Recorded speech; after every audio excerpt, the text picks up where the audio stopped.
the Israeli military operation could not continue were it not for the constant restocking of munitions, of weaponry, which is coming from the US. So you have this really unedifying demonstration of American political weakness because the US president and his team, and this is a president who faces re-election in a few months' time and is tanking in the polls. And this is one of the things that is really creating a toxic environment around Biden's re-election. You see this phenomenon where the US is saying, don't do that in Rafah. Let us get the humanitarian access in. But it is still providing Israel with the weapons.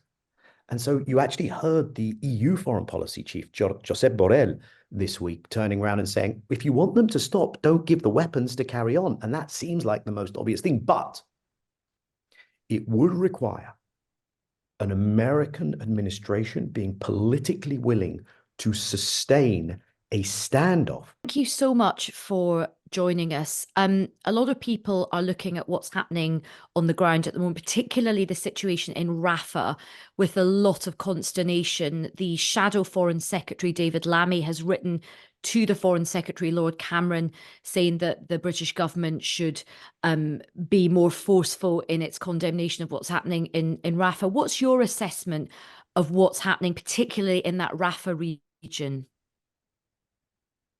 Well, I think this is very important, Aisha. What you have is that as the Palestinian civilian population in Gaza has been moved from one area to the next, quite often told this is a safe zone, and it's been anything but. It's become the next killing zone.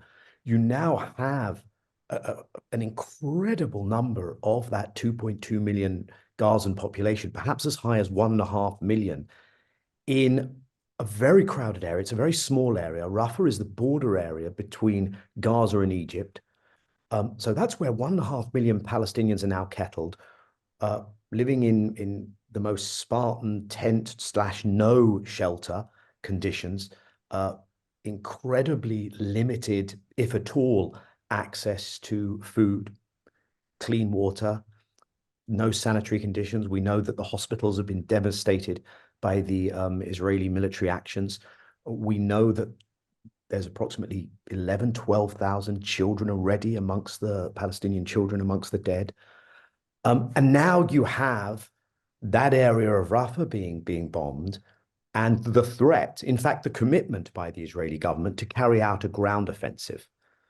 That is the reason that the attention is now on Rafah. What I understand is that there is a real question mark as to how imminent a ground operation could be on the Israeli side. And that doesn't mean that there are not mass civilian killing events every day, because the bombing does that. But I'm told that Israel has a challenge in terms of the ability to deploy its military in the numbers that would be involved in a ground operation. It would have to call up or re-enlist reservists who have been sent home, or deploy from within Gaza. So I'm told that there may be an element of leverage or of buying time on the Israeli side, and that this is not imminent, which means there may be time to prevent it. What you also have simultaneously is an inability, because the Israelis are blocking it, to get the aid, the humanitarian assistance into Gaza. That's for the people in Rafah and elsewhere. You've had this almost bizarre case this week where the Americans have been unable, and this is the level it's gotten to, the Americans who are providing the weapons for Israel to undertake this action, with the plausible question of genocide being committed, not being allowed by the Israelis to get flour in, kind of Flowergate. You saw the president, the national security advisor, commenting on this in the US. Egypt, very nervous now that Palestinians will be pushed across the border in a displacement out of Gaza. It's something Israel has threatened. Now, against that backdrop, and with the 30-day deadline for Israel to respond to the International Court of Justice in The Hague, that's just around the corner, and the provisional urgent measures that the court called on Israel to be taking, which it hasn't taken.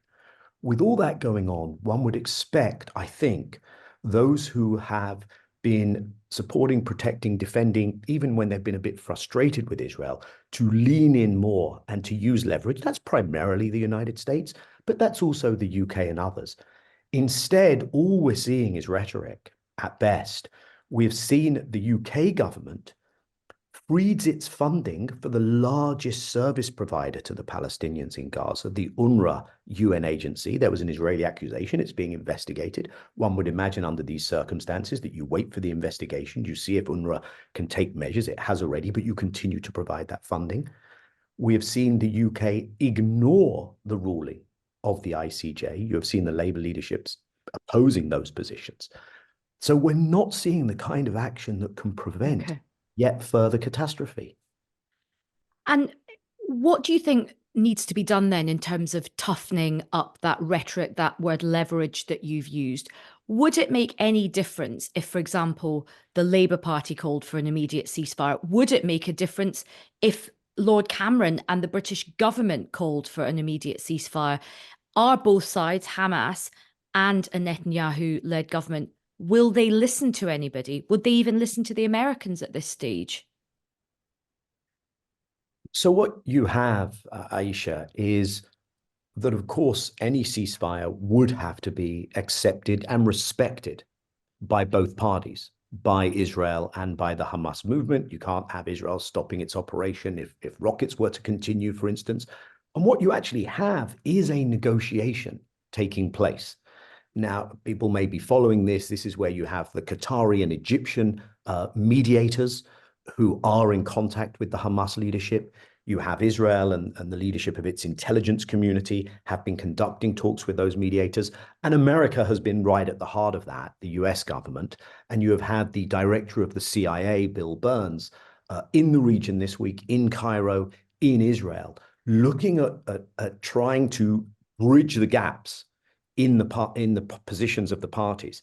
And these negotiations center around whether one can get a pause or end in fighting, which is an important distinction, and the release of the hostages, the Israelis still being held in Gaza. That will entail a prisoner deal where Israel releases some of the, perhaps all ultimately, of the many thousands of Palestinians it holds, some without trial, some with. But there are gaps because what Hamas is saying is that there needs to be a permanent ceasefire. The Israelis are saying we can have a pause, but no more. That's probably the most important difference. Now, it seems that the balance of forces on the battlefield, much as one may expect that to be something that Israel can define and decisively win, that is not the case. The Hamas resilience means that you do not have a clear victor, which means other things are going to have to happen. Now, as long as the Israeli leadership is committed to continuing the war indefinitely and what Netanyahu, the prime minister, has called total victory, which no one really, other than him, seems to think is possible, including members of his own war cabinet, including leadership in his own military, including common sense and history. So as long as he is insisting on that, and that may well be for his own political, domestic political survival and needs, as long as that's the case, I think this is going to depend on whether not statements and words, but actual leverage is applied to the Israeli side in order to get them to agree to a ceasefire. Like what kind of things? Well, it's pretty clear, Aisha, that the Israeli military operation could not continue were it not for the constant restocking of munitions, of weaponry, which is coming from the US. So you have this really unedifying demonstration of American political weakness because the US president and his team, and this is a president who faces re-election in a few months' time and is tanking in the polls. And this is one of the things that is really creating a toxic environment around Biden's re-election. You see this phenomenon where the US is saying, don't do that in Rafah. Let us get the humanitarian access in. but it is still providing Israel with the weapons. And so you actually heard the EU foreign policy chief, Josep Borrell, this week turning around and saying, if you want them to stop, don't give the weapons to carry on. And that seems like the most obvious thing, but it would require an American administration being politically willing to sustain a standoff and to stare down an Israeli leadership. That's not going to take minutes or hours or even days. That may take some weeks, but until you start it, you can't get to the end of this.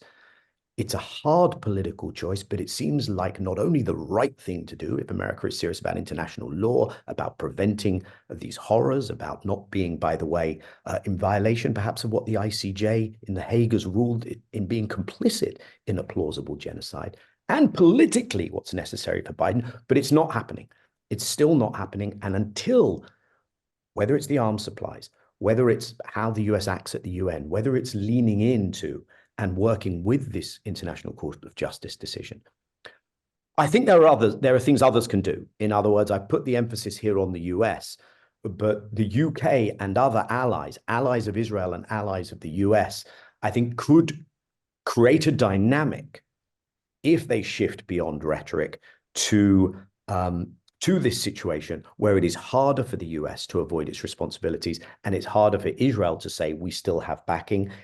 One of the things that's happening instead of that is this kind of fuzzy wishful talk about a morning after horizon. And to be honest, it's not going to happen. We're not going to segue from this into anything meaningful. What it seems they're trying to do is be distracted from the urgent matter at hand, which is ending the killing, the suffering, the humanitarian crisis, getting the hostages out, getting a ceasefire. That's the urgent matter of hand.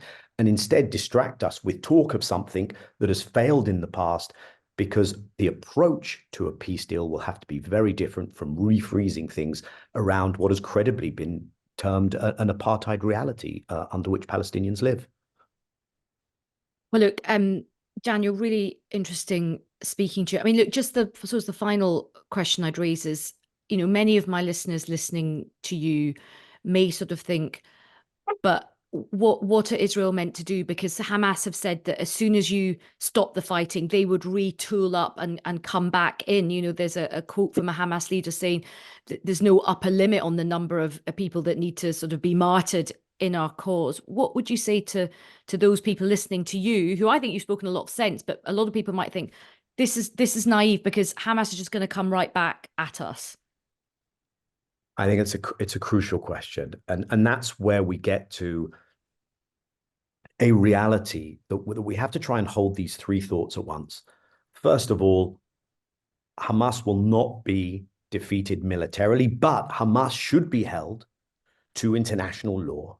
Hamas needs to buy into the security guarantees that it will take, and those are going to have to be backed up, not just, though, by military action, but by politics. So number one, we have to hold Hamas to the correct standard. Number two, Israel cannot do what it's doing against the civilian population. Israel must be in respect of, not in violation of, international law. If you're going after Hamas, the first thing you do is not cut off water, food, fuel, electricity to the civilian population, which is what Israel did, targeting civilian infrastructure, etc. And that this didn't begin on October 7th.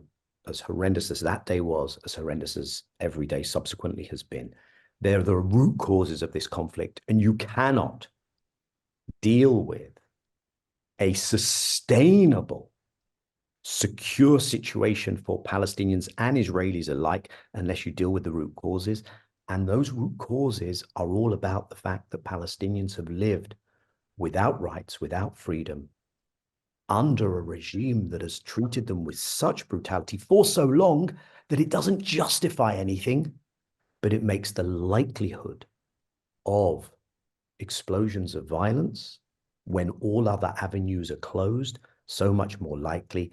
And the hard truth is, and we've seen it elsewhere in history, that to get into a deal-making space, to get a solution, you often need the people with the guns in the process, but it has to be a process that actually delivers change. And then Palestinians will have a whole new incentive structure. For that, you probably need Israelis to have a whole new incentive structure where they see that there are costs to the reality that existed prior to October the 7th. I just hope that the costs for both peoples are not paid in blood, because this is horrendous. Mm. Well, Daniel, really, really interesting speaking to you and getting your take, particularly as a very experienced former Israeli peace negotiator. Thank you very much for your time.